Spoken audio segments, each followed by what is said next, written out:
जमलेल्या माझ्या सर्व मराठी बांधवांनो, भगिनींनो आणि मातांनो,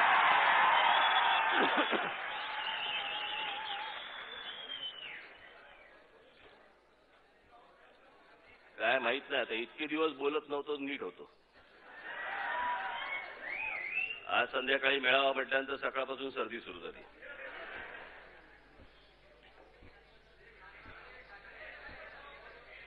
ते डॉक्टरांकडून औषधं वगैरे घेत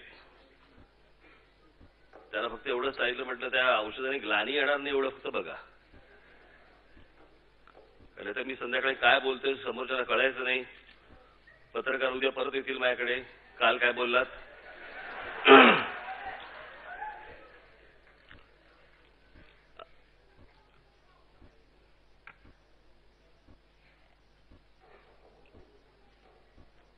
ठाण्यात जोरात उत्साह आहे आणि तुमच्या उपस्थितीवरनं सगळं दिसतच आहे.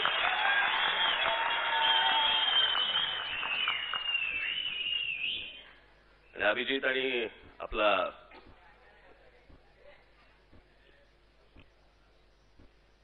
अविनाश ते शोलेमध्ये आहे ना, मैंने तुम्हें यहां लाके कोई गलती नहीं की.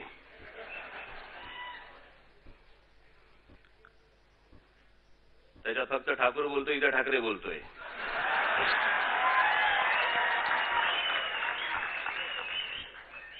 उत्तम काम करतायत, तुमची सगळ्यांची साथ आहे आणि जोरात पावलं टाका. मध्यंतरी मी जरा म्हटलं जरा बघू जरा काय काय चाललंय. माझ्याकडे आमचे सगळे पत्रकार बांधव यायचे, विचारायचे काही नवीन थोबाड उचकटणार का. बरेच विषय होऊन गेले. प्रत्येकाला कुठे सतत बोलत राहायचं. जरा थोडासा बघितलं पण पाहिजे, अभ्यास पण केला पाहिजे, पाहिलं पण पाहिजे बाकीचे काय करतायत.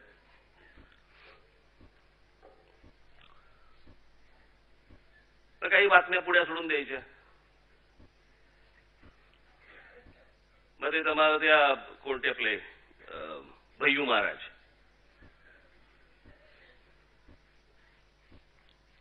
त्यांचा एक मला कळवळून फोन की काय माझ्या इकडे तुम्ही काहीतरी बक्षीस मारा, मला का काहीतरी पुरस्कार देण्यासाठी कृपा करून या या या या या. बरेच वर्ष ते मला बोलवत होते. मी म्हटलं बरं चला ठीक आहे, म्हटलं येतो. तिथे गेलो, असं सभागृह होतं, सभागृहात गेलो, भाषण केलं, निघालो. इंदोरला होतं. म्हटलं तर इंदोरला, पण खरं आउटडोअरला. आणि आलो परत. सुरू बातम्या. भैयू महाराज राज ठाकरे आणि उद्धव ठाकरेंचं काहीतरी एकत्र करणार. कसं करणार. ते कणिक होत आम्ही.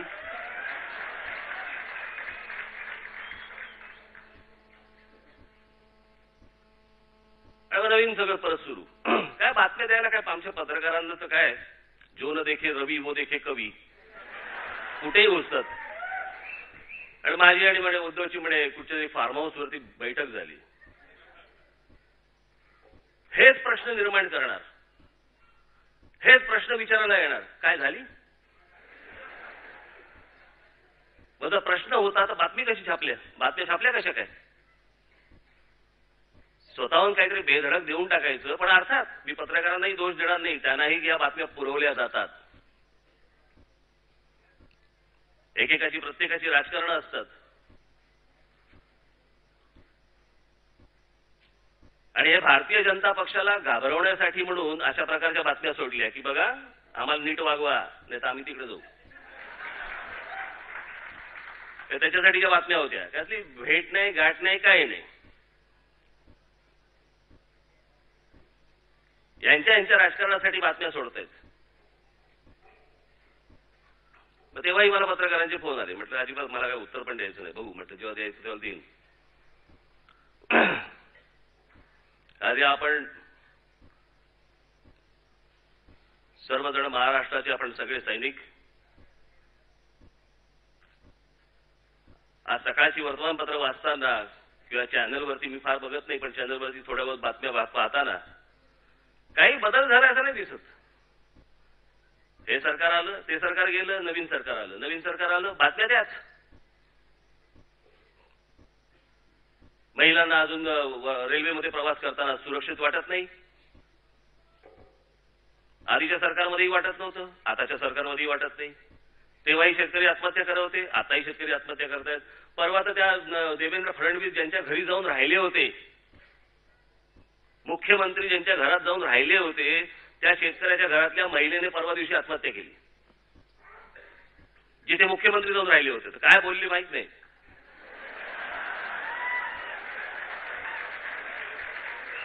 बहुधा आमच्याकडनं, या सरकारकडनं काही होऊ शकत नाही एवढंच बोलले असतील.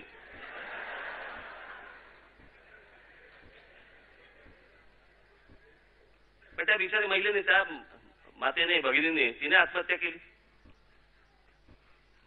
दुष्काळाचा प्रश्न हा वाचून बसलाय, तेव्हाही बसला होता, आताही बसलाय. सिंचनाचा प्रश्न तेव्हाही होता, आताही आहे. टोलचा प्रश्न तेव्हाही होता, आताही आहे. बदललं काय? फक्त थोबाड, तोंड बदलली, बाकी काय नाही बदललं. आणि नवीन नवीन उद्योग सुरू त्यांचे. काय तर म्हणजे शिक्षणाचा विद्यार्थ्यांवरचा भार कमी करायचा आहे. काय पण आमचे शिक्षण मंत्री दप्तर वजन काट्याने तपासत होते. अहो हा भार नाही, अभ्यासक्रमाबद्दल चालू आहे, अभ्यासक्रमाबद्दल. ते वजन काट्याने तपासतात दप्तर.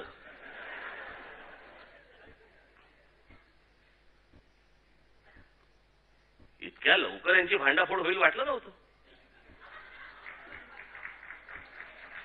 चांगल्या रन काढायच्या ऐवजी चिकी रन काढतायत.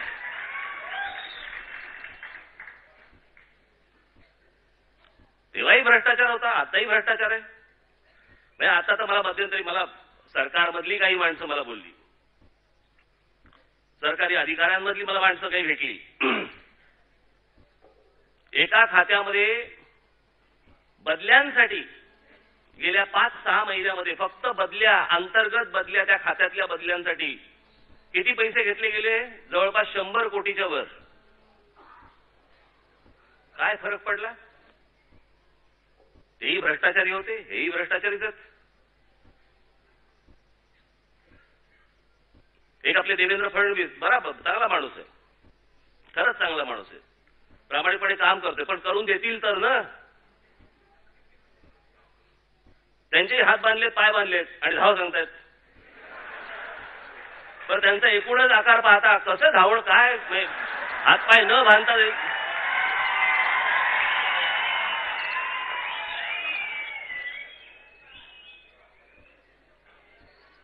कधी कधी टीव्हीवरती बघत असताना असं वाटतं बॅलन्स जाईल.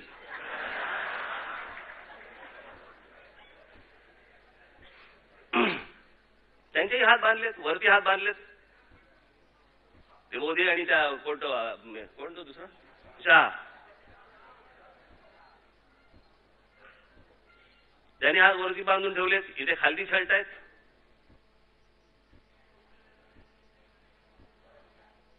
काय आणतायत आपल्या परत राज्यामध्ये? हे काँग्रेस राष्ट्रवादीच्या सरकारमध्ये तर होतच, ह्याही सरकारमध्ये प्रत्येक गोष्टीत तुम्ही जातीयवाद आणणार. मुख्यमंत्री चांगला आहे का वाईट आहे, यापेक्षा मुख्यमंत्री ब्राह्मण आहे का ब्राह्मणेतर आहे हे पाहायचं आता. आणि याच्यावरची राजकारण करत बसता आणि त्याचा बळी कोणाचा देता तुम्ही? बाबासाहेब पुरंदरेंचा. मला कळत नाही त्या शरद पवारांना काय झालंय, काय जाणता राजा म्हणे. जातीपातीच्या गोष्टीला तुम्ही खतपाणी घालता आणि ते इथलं एक ठाण्याचं वळवळट आहे.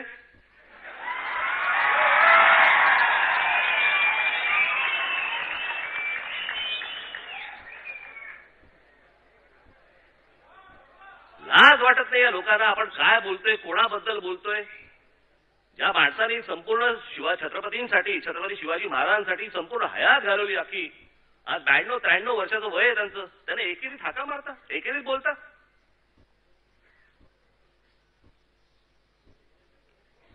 बरं, इतिहासाबद्दल तुम्हाला जर समजा शंका असेल, चर्चा करा. जगभर होतात, पूर्वीही व्हायच्या. मला आजही आठवते, मला म्हणजे यशवंतराव चव्हाणांनी शिवाजी महाराजांचा जन्म कोणत्या दिवशी झाला, कोणत्या साली झाला, याच्यावरती एक समिती बसवली होती. समिती होती, चर्चा करा. पण चर्चा करायच्या नाहीये, जातीचं विष पसरवायचं आहे ना, जातीचं विष पसरवायचंय. माझा कोण तो देवेंद्र फडणवीस वगैरे माझे कोण लागत नाहीत ते, पण त्यांच्यावरती टार्गेट करण्यासाठी म्हणून तुम्ही बरोबर बाबासाहेब पुरंदरेंचं नाव महाराष्ट्र भूषण म्हणून आणता आणि बरोबर त्याच्यावरती राजकारण खेळायला लागता. लाजा नाही वाटत?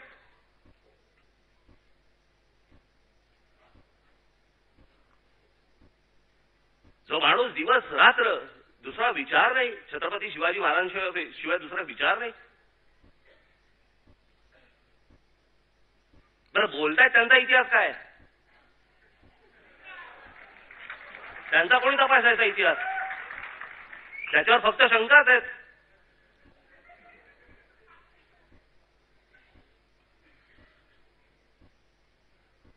काय घाण करून ठेवलं या. हा राष्ट्रवादी नावाचा पक्ष ज्या दिवशी जन्माला आला ना, त्या दिवशी हे सगळं सुरू झालं महाराष्ट्रामध्ये.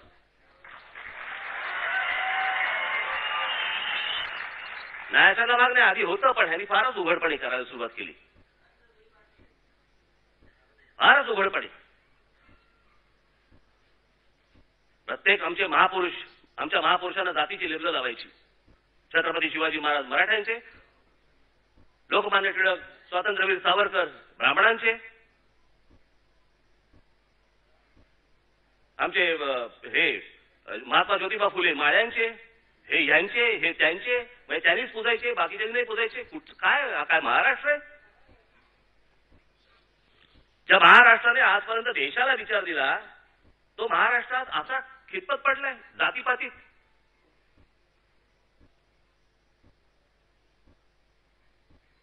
माझे तुम्हाला सगळ्यांना सांगणं आहे,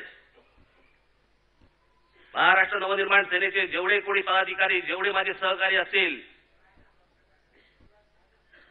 या जातीपातीला तुमच्यामध्ये कुठेही थारा देता कामा नये. तुम्ही कुठेही थारा असता कामा नये. व्यक्ती ही गुण आणि दोष बघून घ्यावी, जात बघून नाही. मी कधी बघितलं तुमच्याकडे? आमच्यावरती कधी संस्कारच झाले नाहीत या गोष्टींचे. आम्हाला माहितीच नाही. मला आता व्यासपीठावरती कोण आहे, तुम्ही कुठच्या जातीचे आहात, मला गरजही नाही त्या गोष्टींची. मराठी आहात, महाराष्ट्रासाठी झटता, कुठच्याही जातीचे असाल तुम्ही.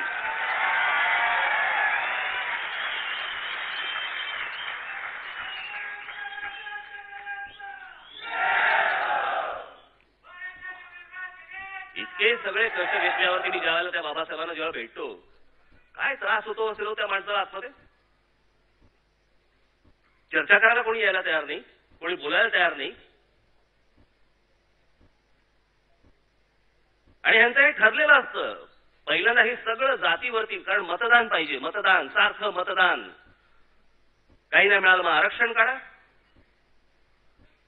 नाही तर हे जातीचे प्रकार काढा, त्यातनं काहीतरी दिवसा लोकांना, त्यातनं माती भडकवा. यातनं हाताला काय लागणार नाही. हे आता सरकार सांगते मराठी ही म्हणे राजभाषा आहे. आता म्हणे किती वर्ष झाली आपल्याला संयुक्त महाराष्ट्र होऊन? 55 वर्ष झाली. 55 वर्षानंतर कळलं, अरे महाराष्ट्राची राजभाषा मराठी. हे काय सरकारकडनं सर्टिफिकेटची गरज होती काय? पण काही नाही, आपले नको ती मेडल लावून घ्यायची छातीला स्वतःहूनच. राजभाषा म्हणताय तुम्ही? काय चाललंय महाराष्ट्रामध्ये? मी आणलेच एक कागदपत्र आणलेच मुद्दा म्हणून तुम्हाला दाखवायला. एक 10-8 दिवसापूर्वी माझ्याकडे काही लोक येऊन गेले मुंबई ठाण्यामध्ये. बघा, म्हणजे मी तुम्हाला सांगतोय की कुठेही फरक पडलेला नाही. सरकार बदललं तरी काहीही फरक पडलेला नाहीये. आणि तुम्ही याच्यासाठी जागृत राहणं गरजेचं आहे. हे माझ्या मागच्या एका भाषणामध्ये मी सांगितलं होतं की माझे आजोबा काय म्हणाले होते, जिथे अन्याय दिसेल तिथे तुमची लाथ ती बसलीच पाहिजे. काही कशाचा विचार करू नका. केसेस पडतील, सत्ता आल्यावरती काढून टाकू.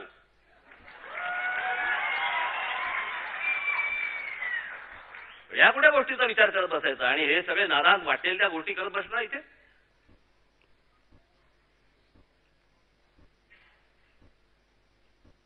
मुंबई ठाणा या सगळ्या परिसरामध्ये नवीन रिक्षाची आणि टॅक्सीची परमिट दिली जात आहेत. माहिती आहेत तुम्हाला? आम्हाला माहितीच नाही, आमच्या मराठी मुलांना माहितीच नाही, कल्पनाच नाही. आम्ही सगळं हसण्यावारी नेतो.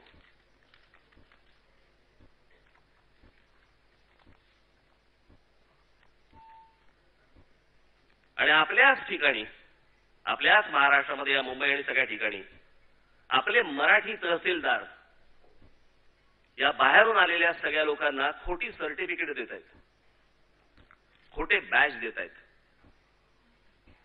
पैसे खाऊन आपलं कुंपणच शेत खात आहे. हे मला सगळे झेरॉक्स त्याच्या कॉपीज मिळाल्या.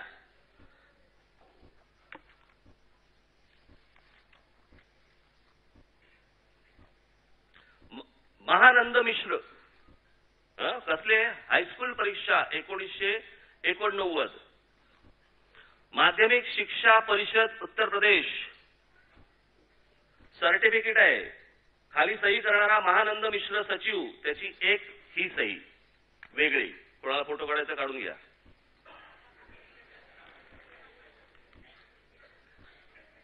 त्याच ह्याचं माध्यमिक शिक्षा परिषद उत्तर प्रदेश हायस्कूल परीक्षा 1988, महानंद मिश्रा, दुसरी सही, वेगळी सही. माध्यमिक शिक्षा परिषद उत्तर प्रदेश हायस्कूल परीक्षा 1986, महानंद मिश्रा, तिसरी सही, वेगळी सही.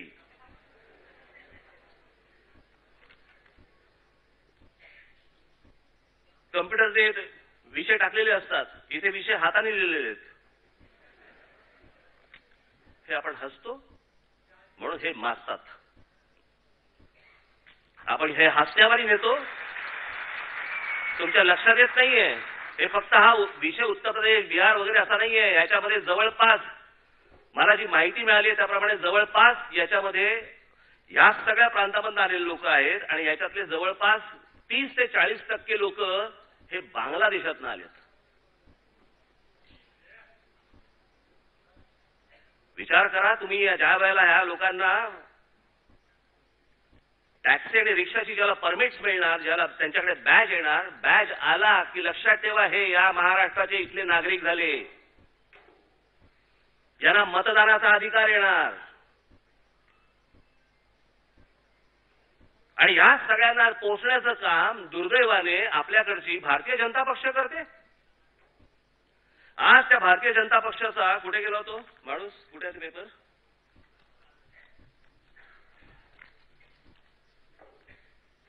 हा बघा, भाजपा कार्यकर्ता दिनेश पवार खोटी 1000 रुपयामध्ये आधार कार्ड वाटताना त्याला पकडलंय काल आपल्या लोकांनी, आपले सत्यवान वगैरे या सगळ्या लोकांनी.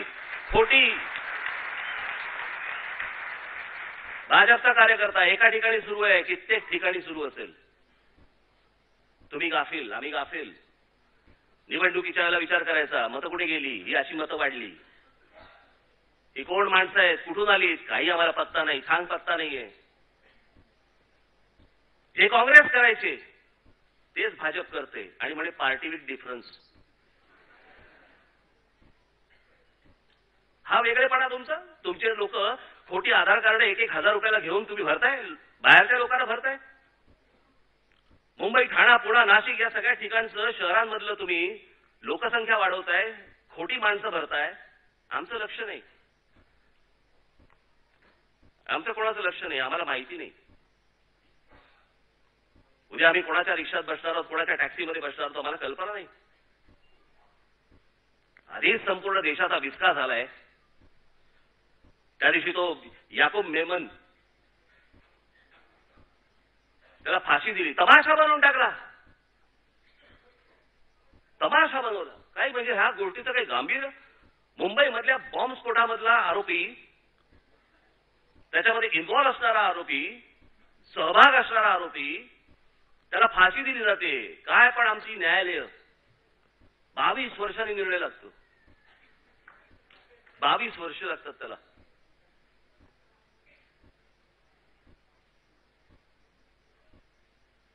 एक देशद्रोही ज्याने इतक्या लोकांना बॉम्बस्फोटामध्ये ठार मारले 92-93 साली,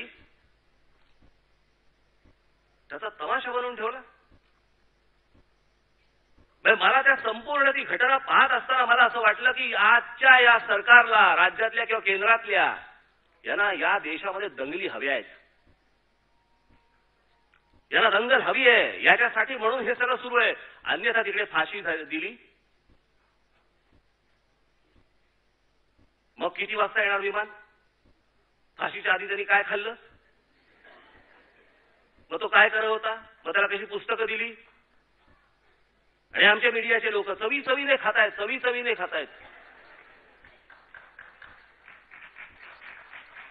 आमच्याही लोकांना काही वाटत नाही. विकलं जातंय म्हणून काही विकतायत. तो काय बोलला? कविता दिल्या, मी लेख दिला. 2-2 चॅनलवरती भांडणं. तो काहीतरी हे बोलला, मग अजून ह्यांनी काहीतरी अजून चढवून सांगितलं. हे चाललंय. एका चॅनलवरती तर याकूब मेमनच्या कुटुंबियांची मुलाखती सुरू आहेत. टाइम्स ऑफ इंडिया सारखा न्यूजपेपर फाशी दिल्यानंतर ज्या दिवशी तिकडे इथे आणलं, त्याला इथे आणला, त्याच्यानंतर आणल्यानंतर टाइम्स ऑफ इंडियामध्ये दुसऱ्या दिवशी 8 फोटो. ज्या दिवशी आमचे एपीजे अब्दुल कलाम गेले त्यांचा 1 फोटो.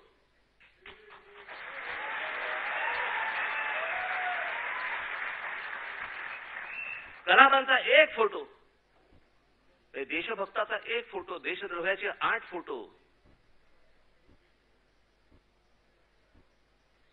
हे आमच्याकडच्या वर्तमानपत्रातलं आणि चॅनलमधलं वाचतो. बोलायचं नाही. काय सांगतो काय होत आपण? काय म्हणायचं काय तुम्हाला? टाइम्स ऑफ इंडिया मधल्या पहिल्या पानावरची पहिली बातमी काय? कोणाबद्दल बोलता आहात तुम्ही? देशद्रोहाबद्दल बोलता आहात. त्याची पहिली बातमी काय? की याकूबला त्याच्या लहान मुलीला मिठी नाही शेवटची मारता आली. याला कळलं तिथे डेस्कवर बसून.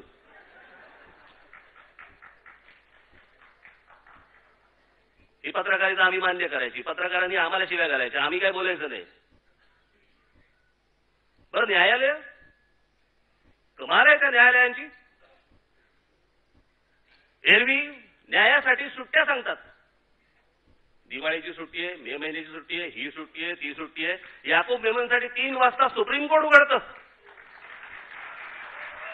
3 वाजता, रात्री 3 वाजता चर्चा. काय काय वाटतं काय? काय असेल का हा इन्व्हॉल्व का नसेल? म्हणजे तुम्हाला काय म्हणायचं? काय चाललंय काय? सर्वोच्च न्यायालयाने निकाल दिल्यानंतर आपल्याकडचे काही भामटे, त्या कोणतं भट, भिकारडा महेश भट,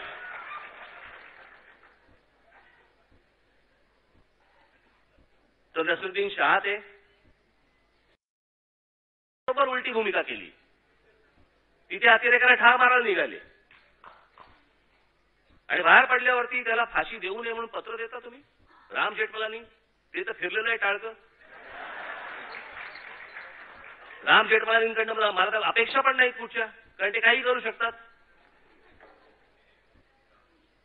मी माझ्या गेल्या 2009च्या कधीच्या मी लोकसभेच्या वेळेला मी बोललो होतो की जो माणूस आमच्या देशाच्या पंतप्रधान दिवंगत इंदिरा गांधी यांच्या मारेकऱ्याची केस जो माणूस हातामध्ये घेतो त्याला राज ठाकरे कधी माफ नाही करणार, कधीच नाही. आमच्या पंतप्रधानाच्या मारेकऱ्याची केस हातामध्ये घेता तुम्ही? तेच हे जेठमलानी. 200-250 माणसं उठतात, तो एक सलमान खान बेअक्कल.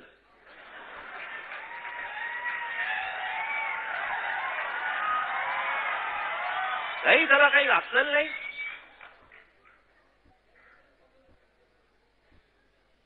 बरं, वडील कुठे? तू कुठे?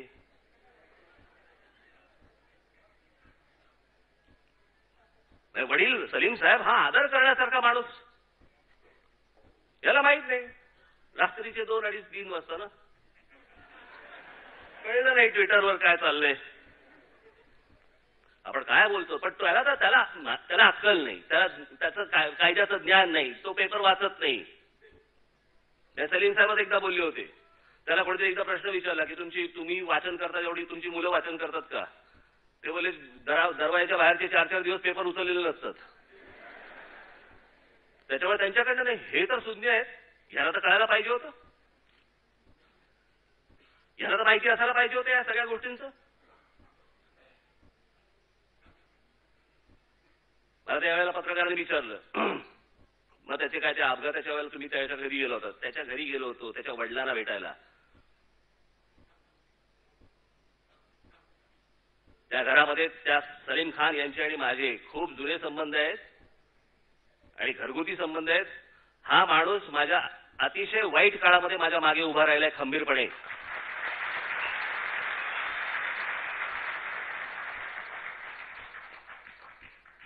सलमान खान दोषी मी काय सांगायला निघालो होतो काय. नाही त्याला माफ करा, तरी काय ऍक्सिडेंट केलेलं नाही. न्यायालयाने जी शिक्षा त्याला दिलेली आहे ती शिक्षा होणारच आहे. जे काय व्हायचं ते होईल. मी थोडी सांगतोय. पण माझं कर्तव्य म्हणून मी सलीम खानना भेटायला तिकडे गेलो होतो. या याकूब मेमनच्या बाबतीत ज्या वेळेला सलमानने हे वक्तव्य केलं त्या असल्या गोष्टींच्या बाबतीत मी मैत्री बीत्री धरत नाही मी कधी.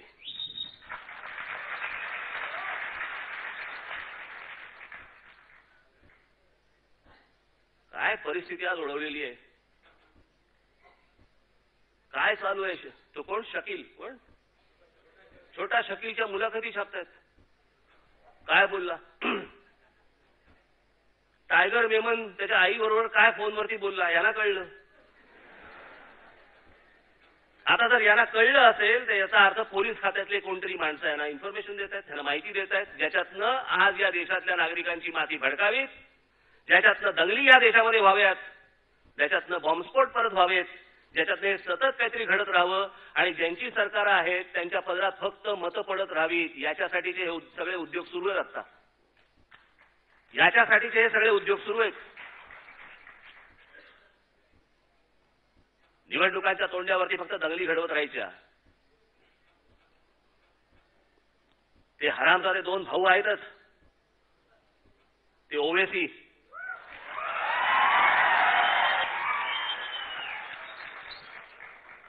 चाले ही खुर्ची सगळी इथेच येणार. वाटेल ते तोंडाला येतील ते बडबडत बसतात ही माणसं. त्यांच्यावरती काही नाही. आणि मी प्रामाणिकपणे महाराष्ट्राची मराठी माणसाची बाजू मांडली. माझ्यावर 92 केसेस टाकता आणि ह्यांच्यावर एक पण केस टाकत नाही तुम्ही.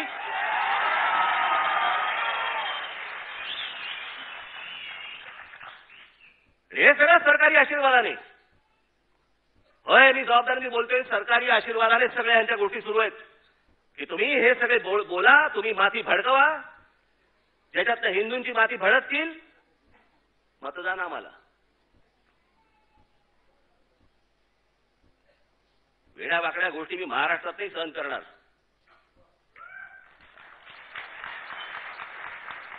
मागच्या वेळेला एक मोर्चा काढला होता त्या ओवेसीच्या लोकांनी ज्यावेळेला आझाद मैदानावरती, त्याला मोर्चाने उत्तर आपण दिलंय. बाकीचे लोक सगळे शेपट्या घालून बसले होते त्यावेळेला.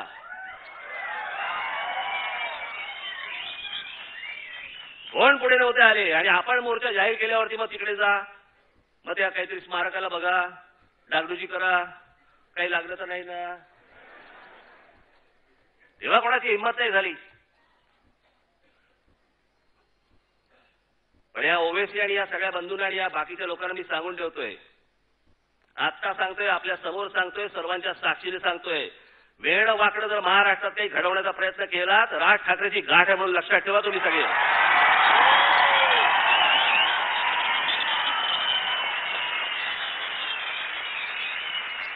रस्त्यावर बाहेर काढून फोडून काढेल.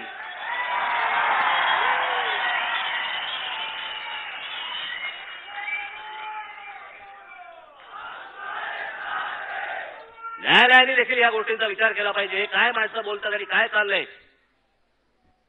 याकोबच्या केसला 22 वर्ष लागतात आणि आमच्या गणपतीचा आणि दहीहंडीचा निर्णय फटाक.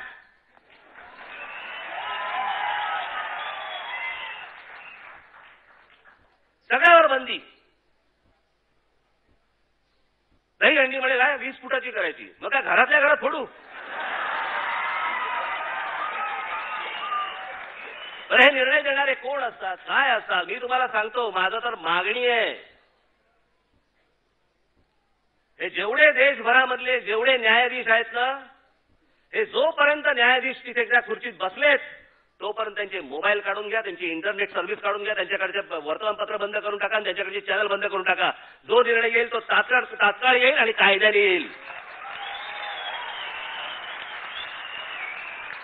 आणि सगळ्यात महत्वाची गोष्ट म्हणजे कोणाकडे हे प्रकरण आहे त्या न्यायाधीशाचं कधी वर्तमानपत्रात आणि चॅनलवरती नाव येता कामा नये. बघा कसे पटापट निर्णय देतील.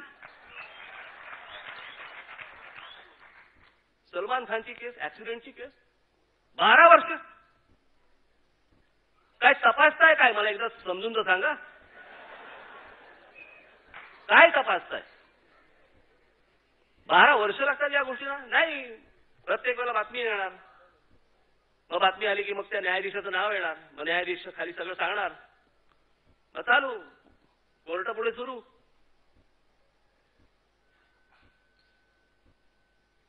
मी भीतीने सांगत नाहीये ही कुठची गोष्ट. या न्यायालयांबद्दल आम्हाला आदर आहे, तो घालवू नका तुम्ही. ही माझी न्यायाधीशांना विनंती आहे. जो निर्णय असेल तो कायद्याने तुम्हाला द्यावा लागेल. वर्तमानपत्र आणि चॅनल बघून तुम्ही निर्णय नाही देता कामा.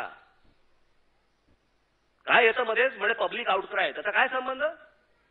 बरं, पब्लिक आउटक्राय तुम्हाला कुठून कळला? वर्तमानपत्रातनं, चॅनलवरनं. बंद करून टाका ते पहिले चॅनल्स. बंद करून टाका वर्तमानपत्रांच्या घरी जायची.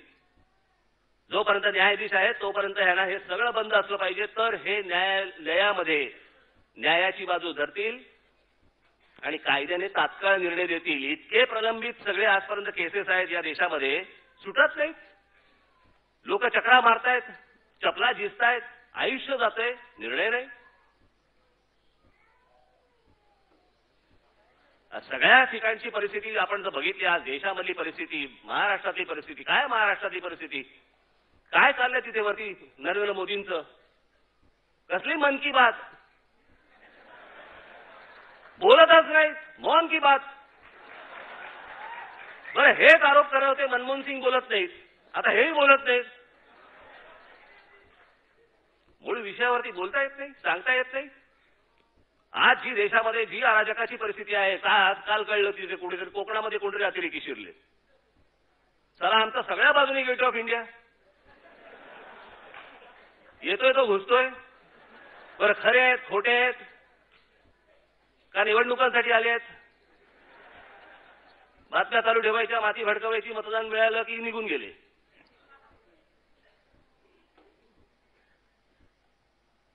हे सगळं प्रकरण वाढत असताना नरेंद्र मोदींनी या विषयावरती बोललं पाहिजे, सांगितलं पाहिजे. देशातल्या जनता, देशातली लोक आज भयभीत आहेत. या अशा सगळ्या परिस्थितीमध्ये मी मागे जेव्हा विधानसभेच्या वेळेला बोलत होतो, नरेंद्र मोदी ही खरं बोलायला गेलं तर ही शेवटची आशा आहे. पण ते जर असे वागायला लागले, ते जर अशा पद्धतीने वागायला लागले, ते जर गुजरातचा जप करत राहिले, कसं होणार? आणि ते तिथे बसलेत आणि ते अमित शहा इथे त्यांचे ते काय पक्षाचे अध्यक्ष म्हणून. मुंबईमधल्या गुजराती समाजाला काय झालं? काही भागांमध्ये तर काही गुजराती समाजाला फेफरत आलंय. नॉनव्हेज खायचं नाही. अरे तुम्हाला नसेल झेपत तर तुम्ही गप्पा बसा ना घरात.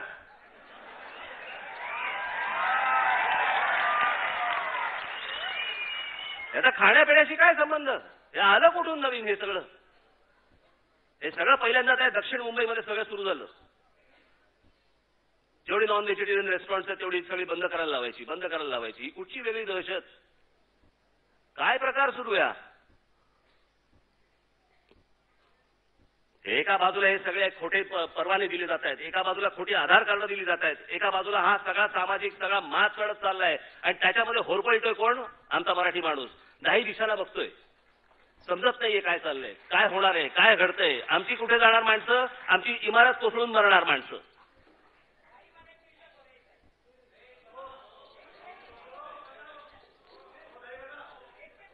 तुम्हाला नंतर वेळ देतो मी.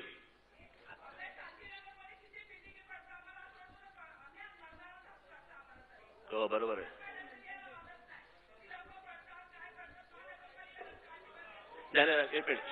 एक मिनिट ताई, ऐका जर, मी त्याच्यावरतीच बोलतोय, जरा ऐका. तुम्ही आत्ता येऊन नंतर मला भेटा.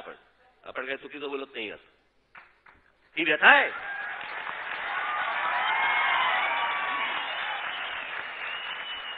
हे खरं भय आहे. आज रात्री झोपलो तर सकाळी आम्ही जिवंत असू की नसू माहित नाही. अशी आज आमच्या शहरामधली आज तिथली परिस्थिती, जिथे मराठी माणूस आज जीव मुठीत धरून राहतोय. कधी इमारत कोसळेल माहित नाही. आमच्या महानगरपालिकांचं लक्ष नाही. सगळ्यांचं भलतीकडेच लक्ष. सगळे वेगवेगळ्या ठिकाणी पैसे कमवण्यात गुंतले. सगळे पैसे कमवण्यात. त्याला 7 पिढ्यांची जबाबदारी यांच्यावरतीच पडली आहे. पुढचे 6 अपंगच निघणारे जणू काय.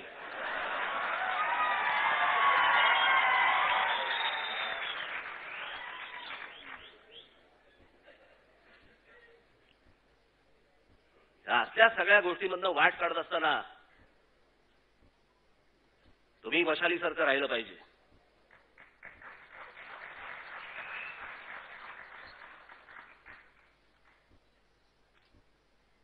मागचा पुढचा कसलाही विचार न करता जिथे जिथे मराठी माणसाला त्रास होत असेल, जिकडे जिकडेही लोक असतील, तुम्ही तिकडे आधार म्हणून वाटला पाहिजेत, कार्ड म्हणून नाहीत.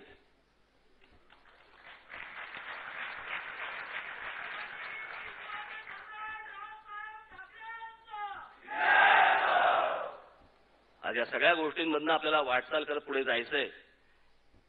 हे इतकं सगळ्या खाण्याड्या गोष्टींनी इतकं सगळं गटार तुंबलेलं आहे. हे सगळं गटार आपल्याला साफ करायला लागणार आहे. आणि मगाशी म्हटल्याप्रमाणे हे सगळे जे विषय मी तुम्हाला आता सगळे सांगितले, इथे तुमची लाच ही बसलीच पाहिजे.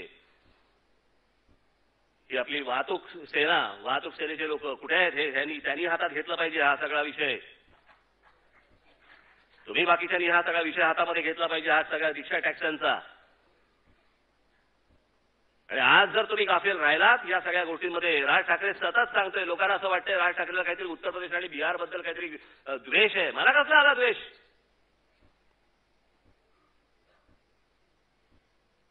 आज माझ्या महाराष्ट्रामध्ये आज चाकणसारख्या ठिकाणी, पुण्यासारख्या ठिकाणी अनेक ठिकाणी आज नवीन उद्योग आणतायत. मुख्यमंत्री जाहीर करतायत की आम्ही एवढी इन्व्हेस्टमेंट आणू, आम्ही इतके पैसे आणतो आहोत, आम्ही हा कंपनी इथे आणतो आहोत. कितीही कंपन्या आणा, अभिनंदन तुमचं त्याबद्दल. पण ज्या कंपन्या येतील तिकडे माझी मराठी मुलं आणि मराठी मुलीच लागल्या पाहिजेत.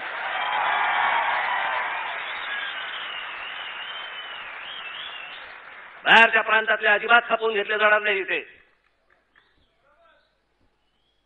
इथली मुलं कामासाठी हात पसरतायत, बाहेर पडतायत. काम मिळत नाहीये, नोकऱ्या मिळत नाहीयेत. आमच्या महाराष्ट्रामध्ये उद्योग निर्माण होतात आणि आमच्या मुलांना मिळत नाहीयेत. बाहेरचे लोक येऊन घेऊन जात आहेत. आमच्याकडच्या महाराष्ट्राचे परवाने आमच्या मुलांना, मराठी मुलांना माहिती नाही. टॅक्सीचे परवाने निघाले, रिक्षाचे परवाने निघाले, काम करायला तयार आहेत मुलं. माहितीच नाही, सांगितलंच जात नाही.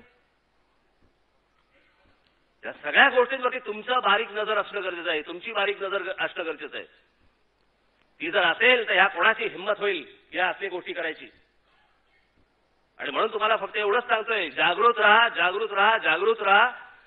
हे सगळं जे महाराष्ट्राचं हे वाटोळं करतायत त्या सगळ्यांना आपल्याला खाली खेचणं गरजेचं आहे. मी हे सत्तेसाठी वगैरे सांगत नाही, सत्तेचा लालची नाही मी.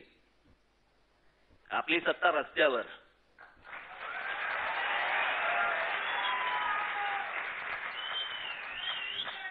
ही सगळ्यात महत्वाची.